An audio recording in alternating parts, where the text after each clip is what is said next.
22,000 మంది రైతులకు సంబంధించినటువంటి షేర్లు ఉన్నటువంటి ఫ్యాక్టరీ చక్కెర కర్మాగారం, సహకార చక్కెర కర్మాగారం.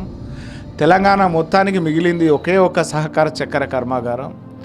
రైతుల 2,85,00,000 రూపాయలు మరి షేర్ అమౌంట్ కింద ఉన్నటువంటి ఈ ఫ్యాక్టరీ మరి నడిపించడం కోసం 5,50,00,000 రూపాయలు గతంలో ఇస్తే ఆ ఫ్యాక్టరీ నడిపించాలనే ఉద్దేశంతో ఇచ్చినటువంటి దాన్ని ఇవాళ నిధులు మళ్లించేటువంటి ప్రయత్నం ఏదైతే ఉన్నదో దీన్ని తీవ్రంగా భారతీయ జనతా పార్టీ నిరసిస్తూ ఉంది. తక్షణమే ఆ రైతులను, ఆ ఫ్యాక్టరీ పరిధిలో ఉన్నటువంటి షేర్ హోల్డర్స్ను సమావేశపరిచి వారిని ప్రోత్సాహపరిచి ఈ యొక్క చెరుకు మరి వాళ్ళు పెట్టడానికి సిద్ధంగా ఉన్నారు. ఫ్యాక్టరీ యాజమాన్యం నుంచి చొరవ లేదు. మరి ఫ్యాక్టరీకి సంబంధించిన పాలక మండలి ఉంటే ఈ విధమైనటువంటి చొరవ తీసుకునే అవకాశం ఉంటుంది.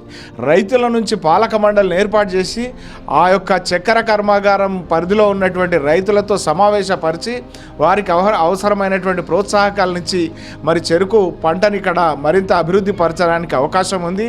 ఆ చక్కెర కర్మాగారం ప్రైవేటు చక్కెర కర్మాగారాలు ధర విషయంలో రైతులకు అన్యాయం చేయకుండా ఉండడం కోసం భవిష్యత్తులో ఈ సహకార చక్కెర కర్మాగారం తోడ్పడుతుంది.